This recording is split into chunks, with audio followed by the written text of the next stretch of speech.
Okay, first of all, Netflix's new show, The Three Body Problem, is out.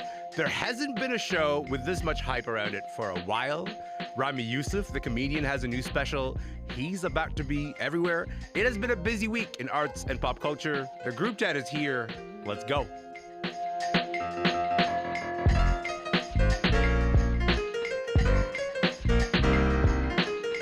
I'm Elamin Abdul-Mahmoud, and this is Commotion. We're about to get into some of the biggest stories in arts and entertainment and pop culture this week, starting with a brand new Netflix series that debuted with, I would say, the biggest expectations of any show in the last 6 months, maybe a year or so.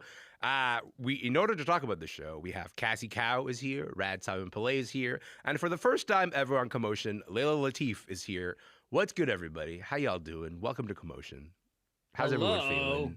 Hi. This is good. Hi there. This is exciting for me. You know why it's exciting for me? Because I've been thinking about the three body problem since the first time I saw a trailer for this thing, and now we get a chance to talk about it.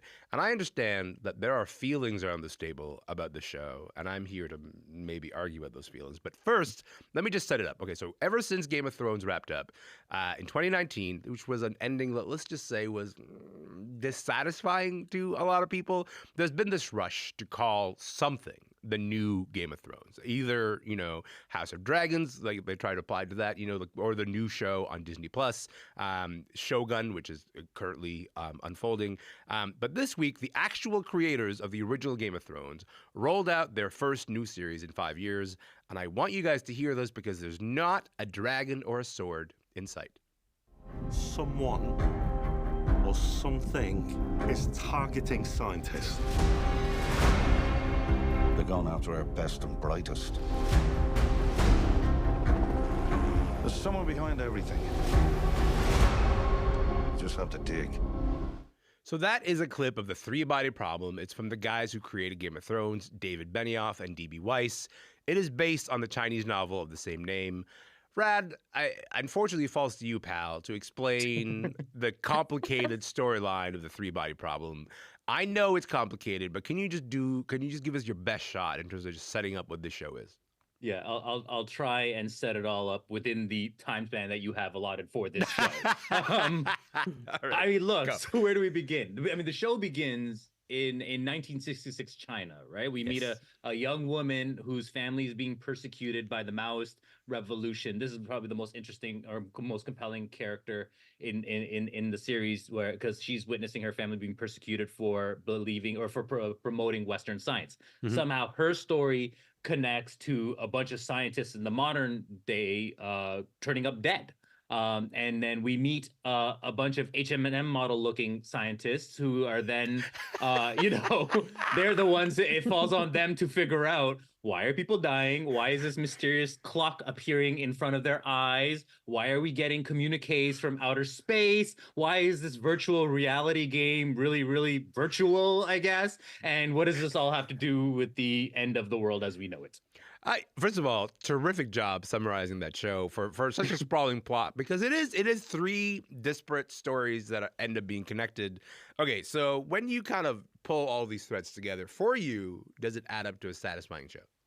Not at all. Oh, wow. Okay. And wow. 4 minutes into this conversation, I'm mad at you. Okay, continue. Dude, go off.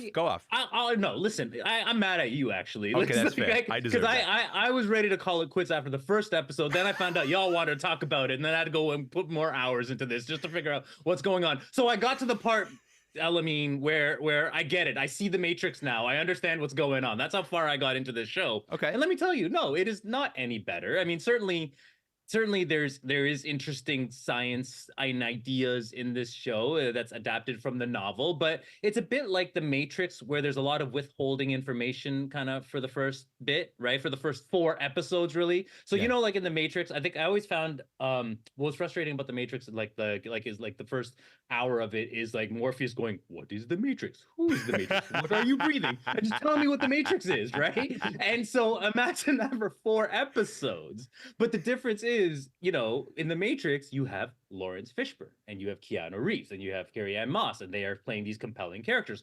Whereas here you have a cast that belongs on CSI Miami. And most of these characters are created for this show. and they're not interesting. I mean, the best thing that the Game of Thrones creators can come up with them in terms of building them as compelling characters is they all want to sleep with each other. And that's it. And sorry, that wasn't enough to hold me to the science. You come to me on this day with this Benedict Wong slander, and I will absolutely not be having Benedict Wong slander on this day. Leila, listen, this is the first show that we got from David Benioff and D.B. Weiss since Game of Thrones. The expectations are high for them, right? Because like these are people who are kind of used to taking a project that people are like, this is unadaptable. Nobody can make this thing translate to the screen.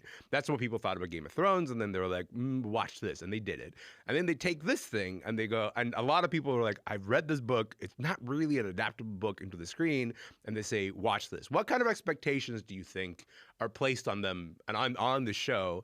And do you think the show actually manages to meet those expectations?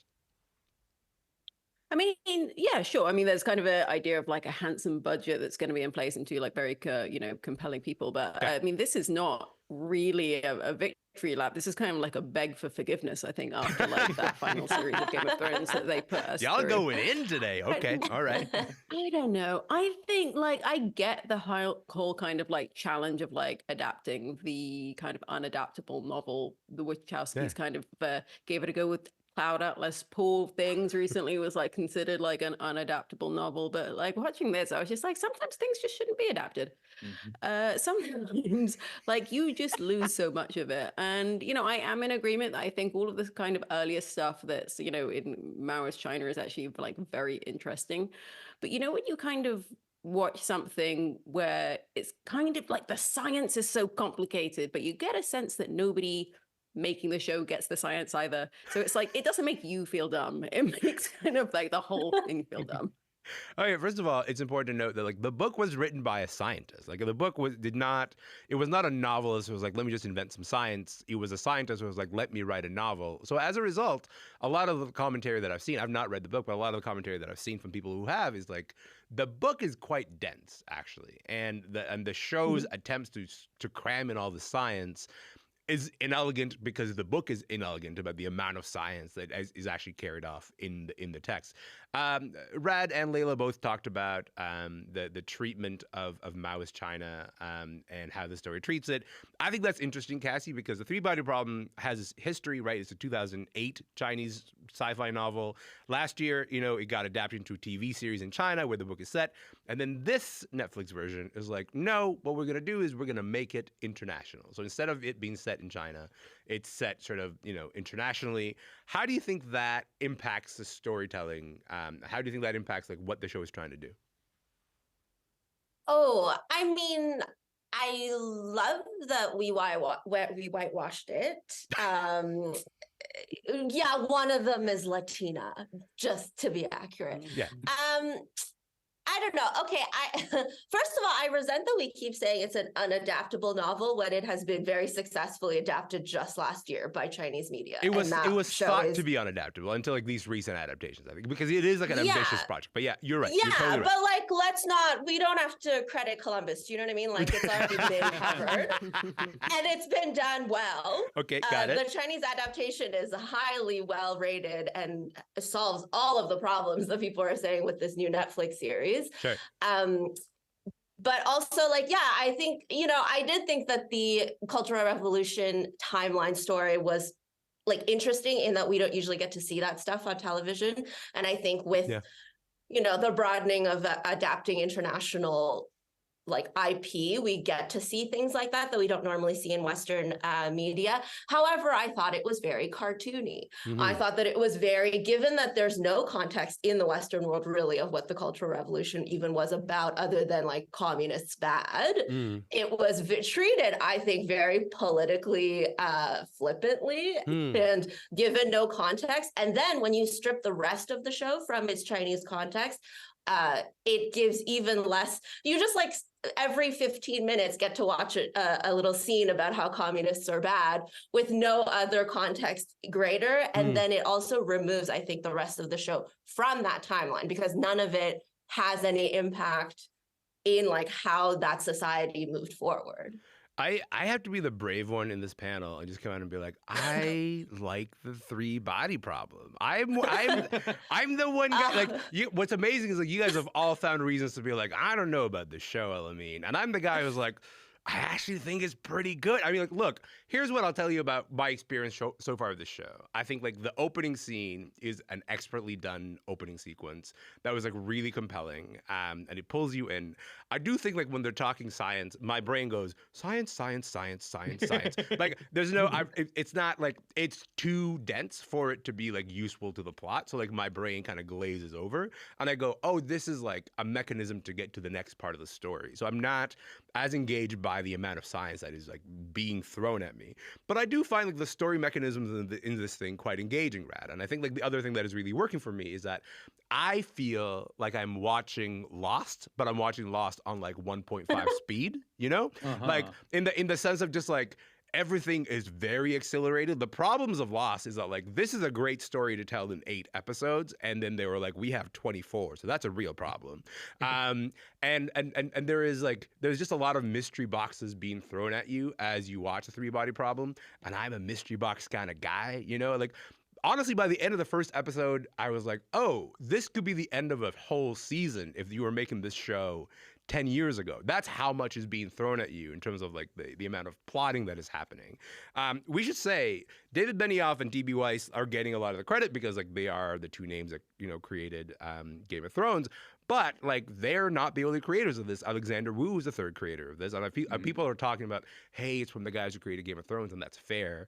But also Alexander Wu he's created successful TV shows in his own right, and he is one of the 3 creators on this.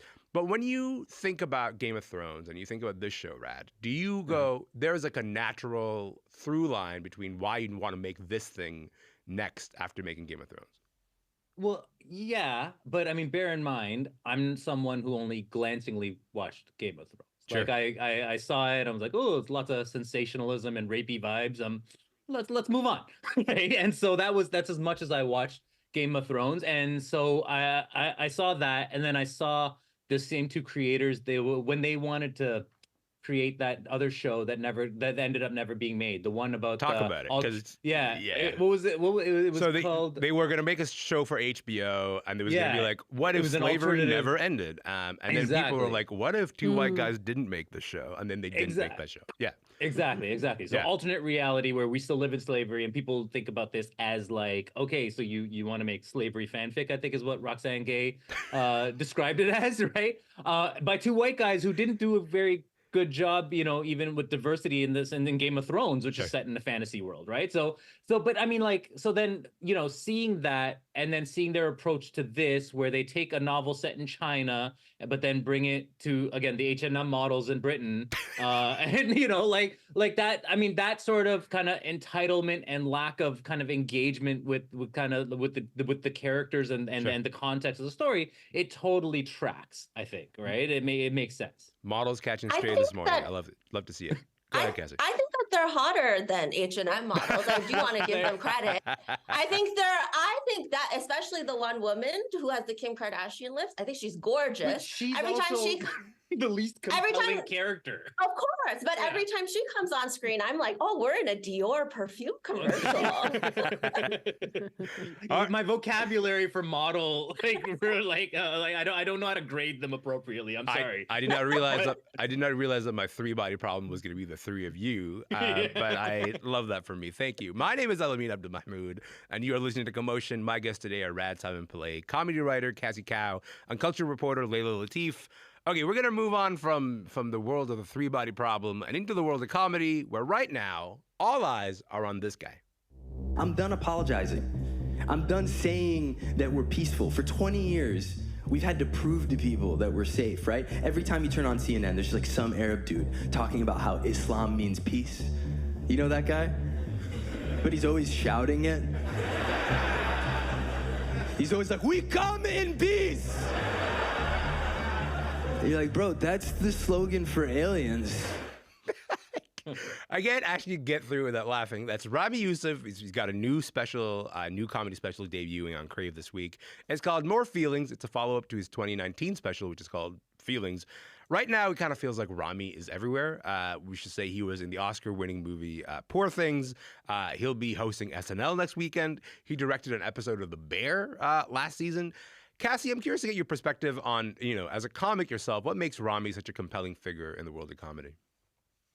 I really like Ramy. I'm obviously not his prime demographic for his audience, but I really appreciate how authentic he is.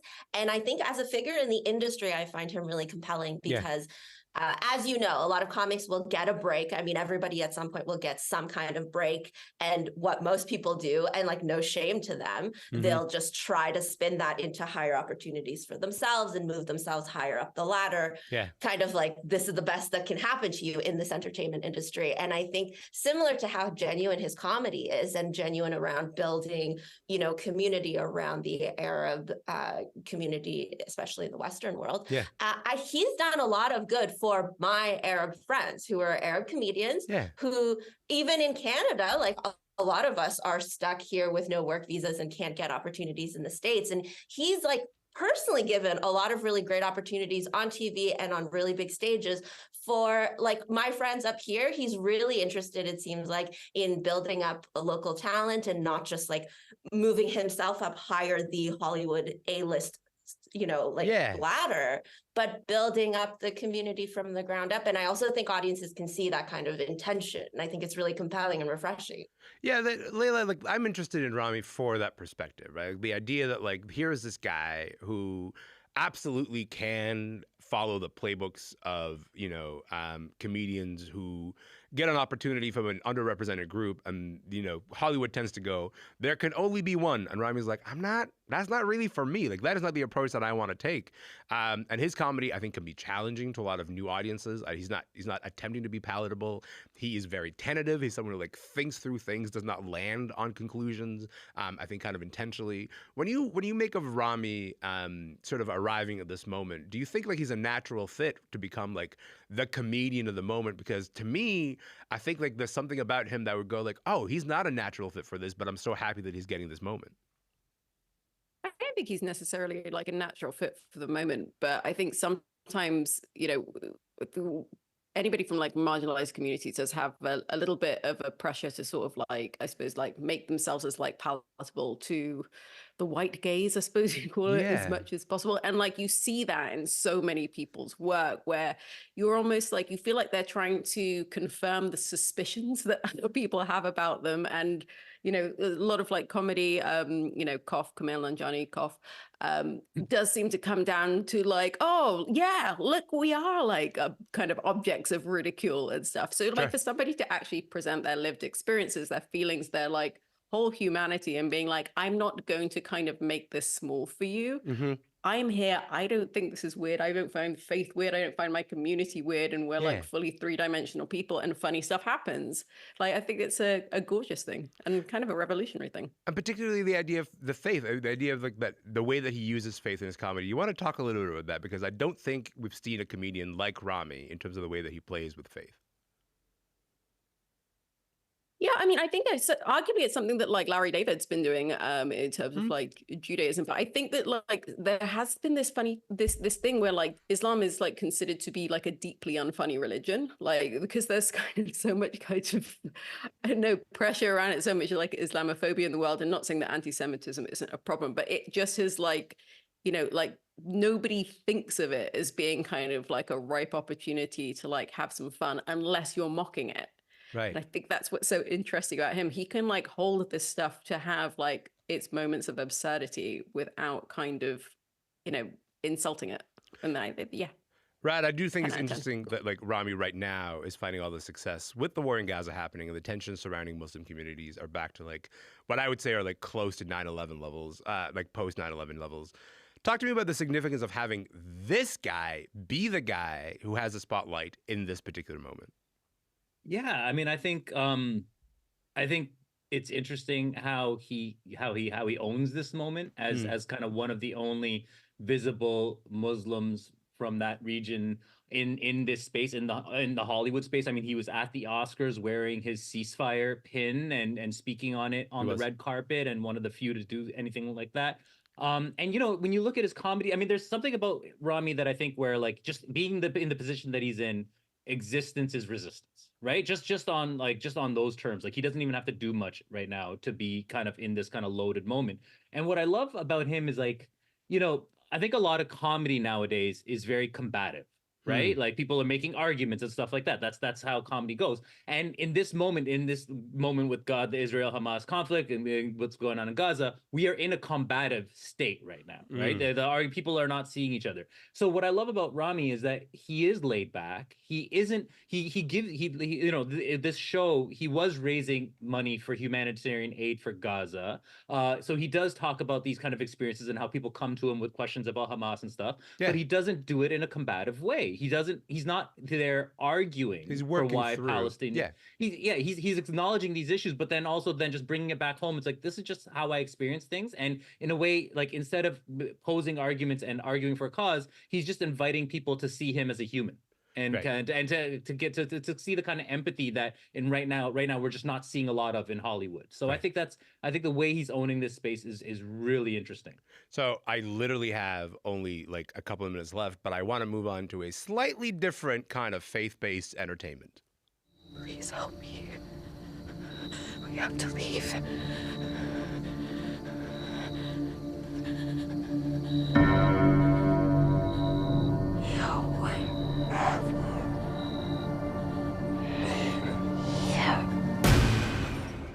Okay, so that is a clip from this new horror movie called Immaculate. It stars Hollywood Sydney Sweeney as a nun in an Italian convent who mysteriously becomes pregnant, and then all hell breaks loose. Look, all the reviews I've seen have been like, I don't know if Immaculate is the one, but then I happen to have with me a bunch of Immaculate truthers, let's say. Rad, you wrote a review for The Guardian where you're like, actually, Immaculate slaps. Immaculate truly goes. 30 seconds to you. Why are you like this? It's on brand, isn't it? Like it truly is. Listen, I call it a reaction to me being tired of the oppressive, overly serious, elevated trend in horror, where I just want a movie that'll rip people's guts apart, and kind of live in the gallows of it and be as blasphemous as possible, while still, acknowledging the influences of Rosemary's Baby and speaking to this moment in terms of having a my body, my choice narrative, but also speaking to this moment in terms of Sydney Sweeney's stardom, where, you guys already had a conversation about how people like to impose meaning on Sydney Sweeney's body. Yeah. Well, here's a movie where Sydney Sweeney, is once again playing someone where the patriarchy is trying to impose meaning on her body. And she's like, enough of that. Right. And I think that makes this movie even more visceral. Leila, again, you are also a card-carrying member of like Team Immaculate. What's going on there? Why did you like the movie? Because I'm fun. Oh, yeah. I mean, like, not to kind of, we don't have much time, so not to rattle off kind of Stefan from SNL style list, but it's got everything. It's got nuns. It's got nudity for no reason. It's got flashback to childhood trauma. It's got faces exploding. It's got schemes, lots of schemes going on in this nunnery. Like, what's not to like? And it's sub 90 minutes. I mean, joy. I like this because I have taste and I like enjoying my life. Cassie, last word to you on this. How do you feel about Immaculate? I loved it. It had so many good jump scares. I genuinely had such a good time. If you're going on a date this weekend, you have to go because there's so many good opportunities to try to hold your date's hand. If you mess up one, don't worry. There's another 89 minutes of them. I love the three of you as a collective because we're coming in here, the Three-Body Problem, acclaimed series. You're all like, wow, we hate it. We're coming in here, Immaculate, wildly panned. You're like, we love this. More of this. Radheyan Simonpillai, Cassie Cao, Leila Latif. Thank you for your time. You guys are the best. Thank you so much for this. Thank you. That's why we're called Commotion, by the way. I love to see it. I truly love to see the chaos. Thank you, guys. I really appreciate it. Those are my guests. Radheyan Simonpillai is a film critic here in Toronto. Cassie Cao is a comedian and TV writer, also here in Toronto. And over in London, England, Leila Latif, a contributing editor and columnist for Total Film.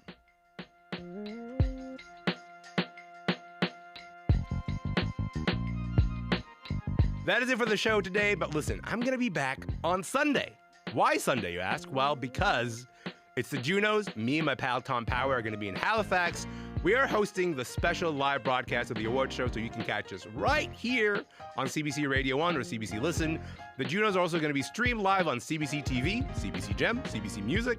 It's 8 p.m. Eastern, 9 p.m. Atlantic this Sunday. That is it for the show. Listen, I'm going to see you Sunday. We're going to hang out then.